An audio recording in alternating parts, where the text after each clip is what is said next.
Hello Capricorn, welcome to the Plaid Oracle. Our angle is a little bit different here because I wanted you to be able to see these tulips that I got at the farmer's market because they are so beautiful. Your eclipse reading begins with this hummingbird in languor. The same cards have been popping up either as the card pulled or the underlying, both in these cards and then in tarot cards that have been coming up. There are these recurring themes running through this eclipse, and one of them is about connection. And this story in the Cantigee Oracle is about a hummingbird that makes friends with a pear tree that has beautiful blossoms, and the hummingbird drinks from the blossoms. And then eventually, it becomes winter and the hummingbird is still, finds sort of a little home and is in languor as the winter happens. But for me, the way that the Cantigee Oracle expresses it is more about this languorous period, right? This winter stillness. But for me, the story is really more about this connection that the hummingbird forms with the tree. That there is this beautiful exchange where the hummingbird takes nectar and then carries the pollen to other places. So a symbiotic kind of relationship, a mutually agreeable friendship, a relationship that involves comfort, that's about providing a home. And these themes are part of you, Capricorn. You are across the way from Cancer. And I feel as if Cancer and Capricorn have a particularly close relationship. I mean, all the signs that live opposite each other have things in common as well as things that are opposite. But even an opposite, can sort of be a thing in common, if you know what I mean.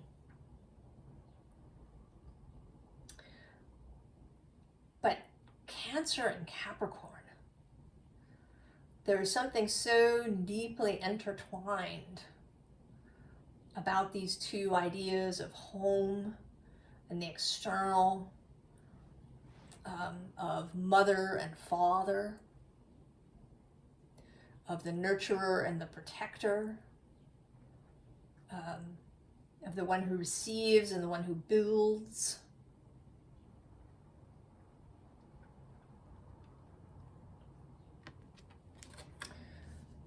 So connection, which shows up here through also the underlying, the infinite web, the web of weird, the web of life. This card has come out several times. And then the two that are under that I'm thinking of as the helpers for this whole situation. First is this intelligent tentacles. And I'm going to read you the story from the oracle that comes with it. When you chose to drink from the bottle labeled Doorway to All Minds, the old woman raised one eyebrow. Now and again, as you travel through the minds of all things, you think of her wizened face, eyes glinting as she handed you the bottle. That was eons ago. Since then, you have sat in the still mind of a stone. You have radiated in the explosive mind of a star. You have spread endlessly through the omniscient mind of infinite space. You have swayed in the mind of bamboo, and you have swept and poured and roiled in the mind of a storm. Each mind has taught you much about your own. Now you are in a deep liquid space. The mind you are currently inhabiting seems as though it is actually touching and manipulating objects. This is a mind of totality through a being, rather than a mind with a center and a periphery. 8 tentacles extend, curl, grasp, and manipulate, each with its own curiosity, each making its own decisions that interrelate with the consciousness of the rest of this being. You are in the mind of an octopus. And the keynotes: trust the knowing of your body. Contemplate the particular intelligence of all things. Pretend you know nothing. and notice how that expands your curiosity and your perception. So here, as in the Sagittarius reading, there is a note of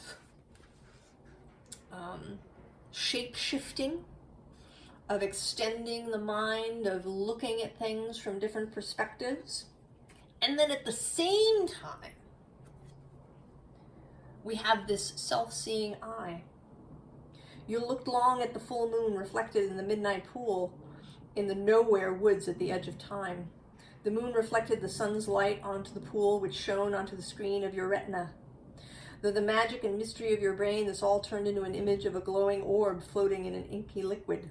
You looked closer and closer until your face slipped below the surface of the pool, and of course, because this is a fantastical tale, you tumbled headfirst into the land where there are no reflections. Straight away you were possessed with a desire to see yourself. The urge was so strong that a strange tension built in your head. It was a discomfort beyond any headache. It was a pressure so strong that your eyes popped right out of their sockets and into your conveniently outstretched hands. Immediately, two wonderful things happened. The pain in your head vanished. You could see yourself more clearly than ever before.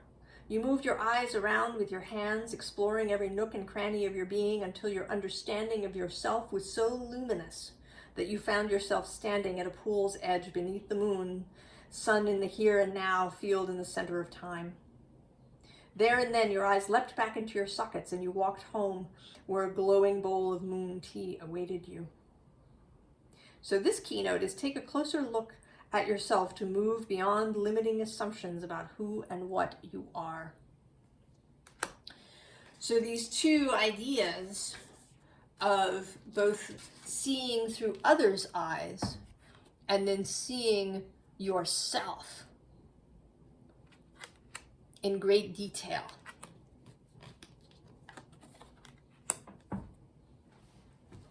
The first supporting card, the underlying, is the Tower. This is its third, I think, appearance in these readings. Clearly, this eclipse cycle, as it is intertwined with Mercury retrograde and the conjunction of Jupiter and Uranus in Taurus, as the sun is entering Taurus, as the moon and Neptune oppose one another in the exact moment of that Jupiter-Uranus conjunction.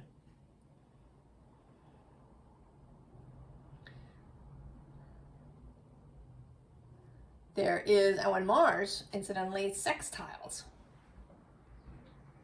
from Pisces. Major things. Now what that means, of course, is going to be different to each person. What's major in your life may not be major in somebody else's, and vice versa. Change is coming. The helper cards here are the Ace of Pentacles. Awesome. Newness. Knowing that there's a whole new thing. Understanding that this is the birth of a new space, a new reality for you. And I love this card here. The greatest show on earth. How cool, yeah? Certainly many people are traveling to see this eclipse. That is going to be a great show. And that this whole change cycle is a great show. The greatest show on earth. Appreciate it. And then the three cards that come out fabulously. The Fool, with this giant full moon behind her, ready to go. And as if that's not enough, the Fledgling, pushed out of the nest, ready to go, taking the chance and, you know, feeling, right, this kind of falling energy that happens before you take flight. But you've got your red dress on, passion at the ready, and then you're caught by the moon. The moon, Cancer across the way, the moon during the eclipse, the energy of love, the energy of mystery, the energy of the mother.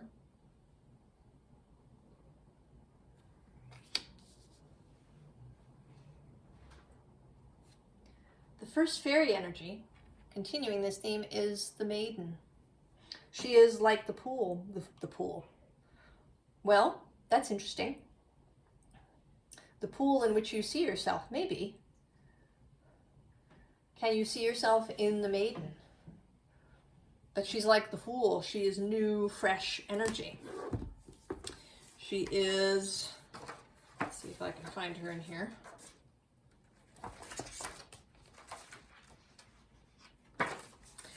Her keywords are auspicious beginnings, birth, growth, joy, and hope.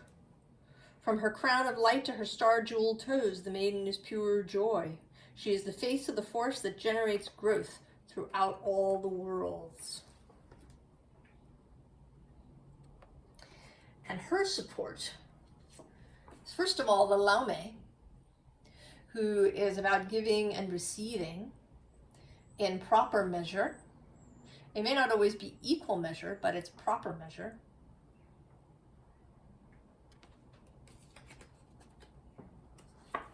And then the bodacious Boda, who is about the unexpected. It's about mischief that may turn out to be helpful. It is about that word bodacious. Expansive, wild, transgressive.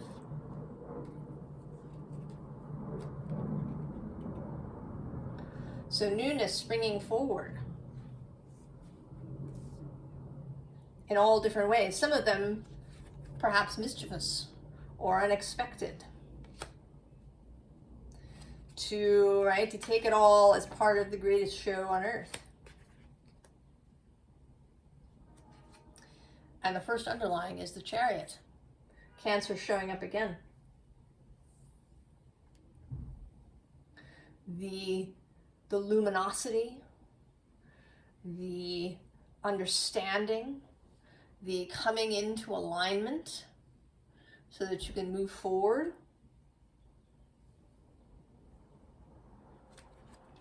And this is supported by change, which again has this, this energy of opposite ideas that come together, of paradox. And then the King of Cups. Control. Around emotional expression. The ability to respond rather than react.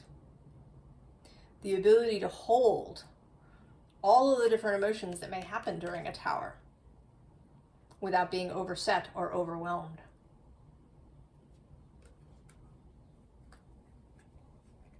And then the moon showing up as well. And here a lovely moon, a moon filled with flowers. The gorgeous mystery.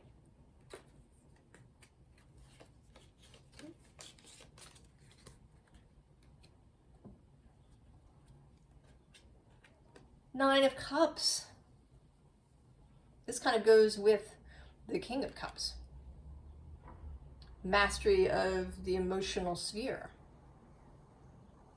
The King of Cups has been coming out in readings, as this master of the watery realm.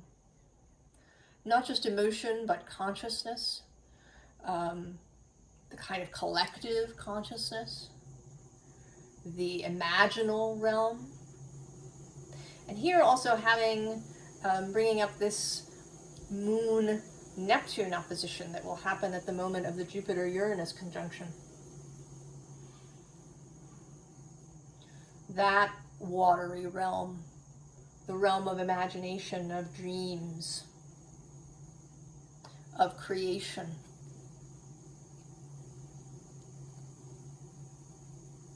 And this is also, I think, wishes fulfilled. Dreams brought into manifestation. And the help there is both Seven of Pentacles, that kind of middle space, when you're part of the way there and you need to continue. You may take a little rest, take a little pause if you need to, but you are on the way and you know you're on the way. And then the Ten of Pentacles, the completion, the realization of all that you were wanting and hoping for, at least at this moment. And then it will all begin again, because the next card is the Fool.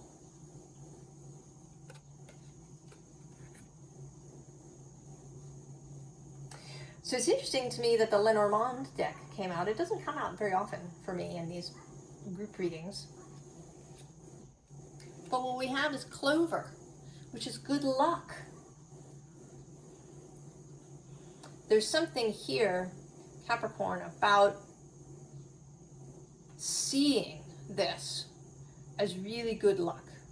I mean, the first part of this, the eclipse section, both the lunar and solar eclipse, happens square your sign and square Cancer. So this is an aspect of tension where, you know, things may be overturned, or you know, where things change, but perhaps maybe in a slightly more difficult way, with a little more stopping and starting maybe. But then that Jupiter-Uranus conjunction is trine Capricorn, trine Virgo, the possibility of new building, of new reality, of that Ace of Pentacles. And the helpers here are the Tower, which is interesting. It's different in the Lenormand deck. Rather than being something that's being taken apart or blasted apart, the Tower here is something solid, something that endures. And I think that is your core, Capricorn, your spirit, the essence of Capricorn, which is that which, right, is so stable. All right, it's Saturn. Saturn is your planet. Stability, reliability, faith, faithfulness,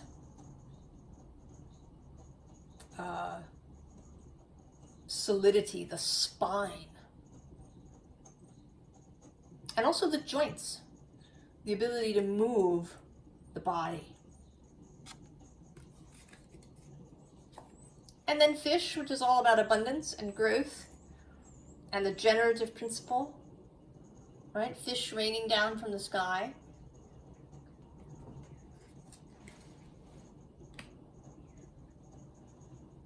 So this feels like an immensely great opportunity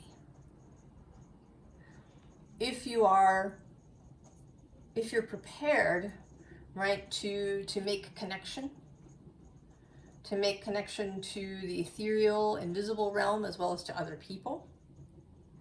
If you're willing to both see things from other people's perspective, to learn from other people's example, as well as to really see yourself clearly. We have the Green Woman, natural magic, also the generative principle. A little bit of the Green Woman.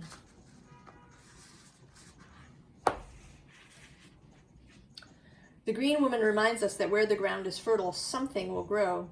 It may be nettles or thistles or roses or carrots or sandburrs or peaches, but it will be something, because fertile earth never remains empty. She tells us to stay earth, to attend to our own growing ground, keep it fertile, aerated, and well watered, and to pay attention to what grows there. It is up to us to root out what we don't want within ourselves and to nurture what we do. And we have to see ourselves first. And I would say, not so much to root out, but to integrate, to compost.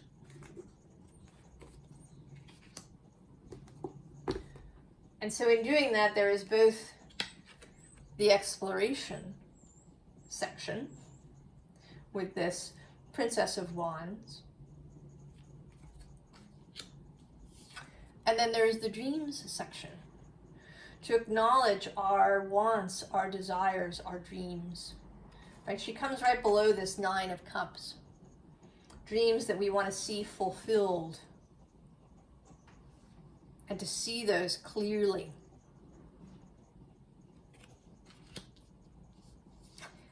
Now, this Four of Swords says rest, but actually, usually when this card comes out, I see it as, right, this coming together of all these swords in a central place. So, thoughts maybe that were disparate coming together, motivations that were pulling you in various directions coming together. A unified will. Unified thinking, clarity of understanding. And it may be that this comes through rest.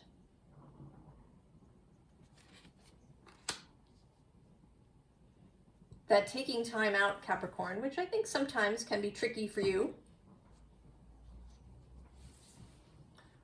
Taking time out, particularly from, right, like mental noise. Perhaps other people's opinions, other people's thoughts. And then we have Jehovah. And he is primarily for me a card of discernment. Right? How do you determine what's in front of you? Is it a real roadblock? Is the fear or anxiety that's coming up in your mind genuine? Is it something that you really need to pay attention to? Or is it, is it not real? Is it a made up thing? Is it creating worry out of thin air? Is it, having your mind tend to go to negative or problematic consequences rather than to assuming that all will be well? You know that thing where you say, well, you do something and if it doesn't work out, I'll be ready with these 3 solutions. As opposed to just having faith. In fact, even taking it for granted that the thing will work out.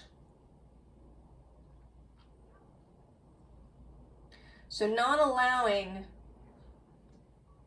our little mental goblins to derail us. All right, this Knight of Pentacles has been appearing too in the readings. Steadiness, faith, constancy. That's here in the reading too. Being constant to yourself, right? That's a word that has in the past been applied to lovers, right? Your lover is constant. Faithful. Certain.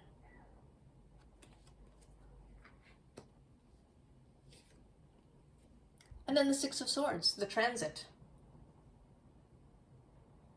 Allowing the transit to occur, getting in the boat and going. Being willing to change your mind. To give up being in a space of catastrophizing or what I think of as FEMA thinking, preparing for the worst. And then landing on the other shore and meeting up with the Page of Swords. This childlike, right? He's sort of like the maiden and the fool. This childlike view of the world that also has enormous power. He always, in this deck, feels very powerful to me, though he is so small, that he is so much bigger inside than outside, because he is open to new ideas and new information and new ways of thinking. And then Mickle the Muckle. He's been appearing quite a lot too. He is also like the Fool, keeping a childlike view of things, keeping your sense of humor, approaching things with a spirit of play and fun, not taking anything, including yourself, too seriously. And I think that he is very important because of the other three cards that come out with him. First of all, there's the ring, which in this Lenormand is all about commitment. So I want to say that this is making a commitment to this new way of thinking, to not being lazy. And I have often been lazy, allowed the old ways of thinking and the old thoughts to take me over.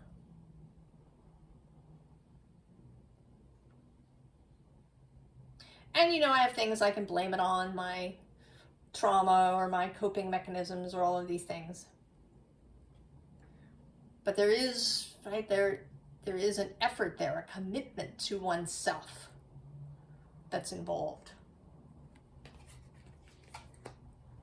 And then the whips, which speak primarily of doing a thing repeatedly, ritual,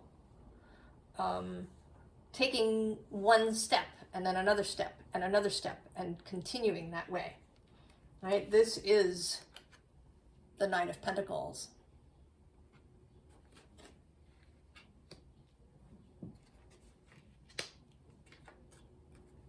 And then the Moon again. Imbuing all of this with softness, with sweetness. Right? I'm not sure what this rabbit is doing. He's making something in a mortar and pestle. And I want to say that it's something sweet like honey. Honey dripping from the moon.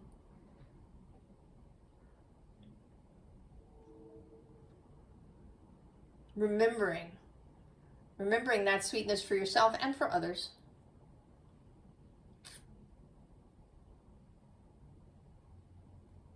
To take time for the moon. To give other people time for their moon.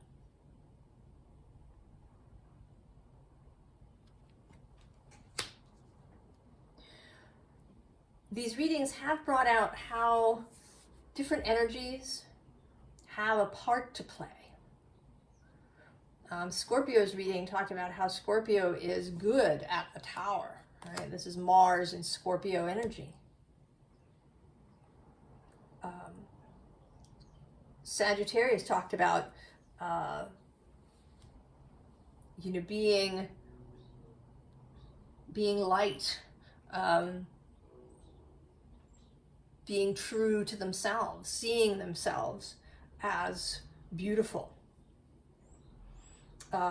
Leo talked about inspiring others. So that all the signs, all the energies have a place during this big change. And I want to say that it's kind of only beginning, because there's a few things that are happening over the next couple of years.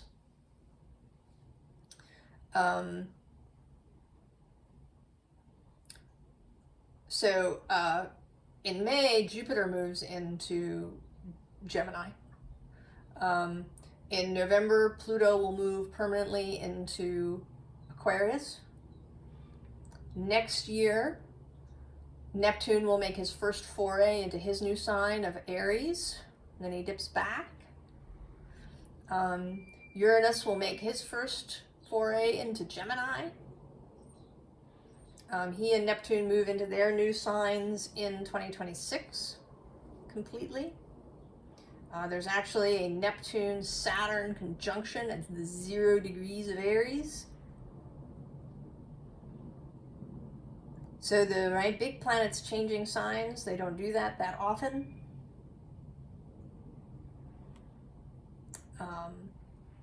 So there is change, a lot of change coming for everybody. And part of your abilities, your skills, Capricorn, is your steadfastness, your ability to commit, your ability to be constant. And what wants to be added to that is this kind of moon softness, fluidity, the ability to step into other people's shoes, to see things from these alternative perspectives, so that you can help other people. So I've been pulling a few cards for everybody at the end. And we'll see what deck wants to come out for you. So final messages for Capricorn.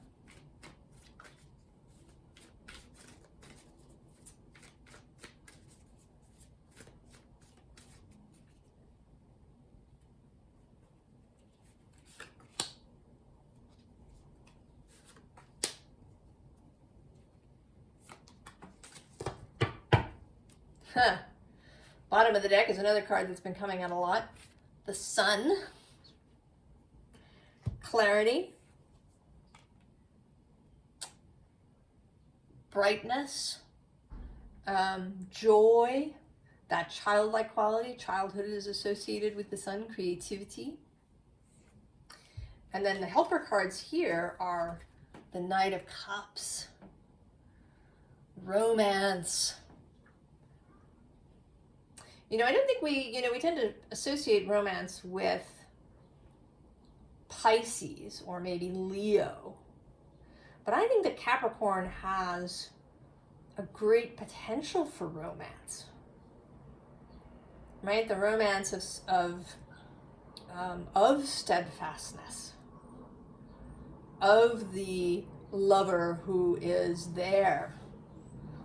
The lover who holds you regardless.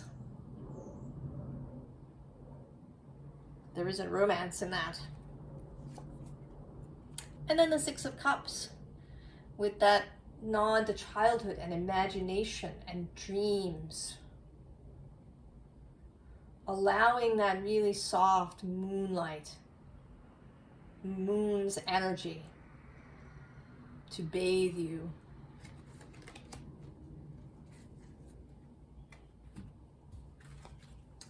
Who do we have? Oh, more cups. We have the Four of Cups.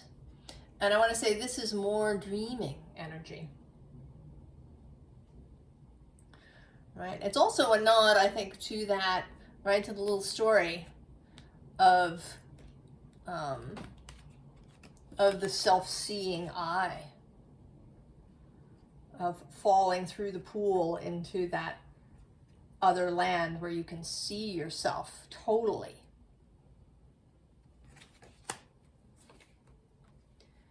And then the Three of Cups, celebration, fun, joy, and also for me, the unified will.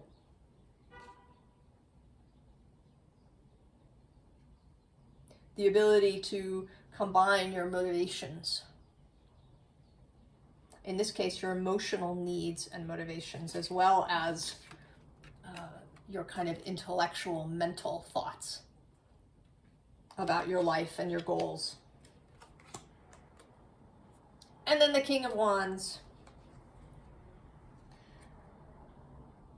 The steady fire, Leo's fire. That doesn't just, right, it's not just the spark of Aries or the moving torch of Sagittarius, it's the home fire burning.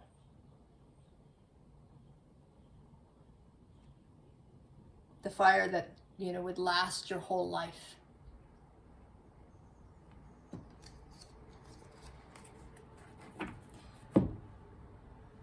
You are steady, Capricorn. You are capable. You are constant. You are all of the physical world, everything that holds us. That is your nature. And so you are here being invited to look across the way at the moon and allow that softness, that light, that magic to infuse your dreams, to carry you.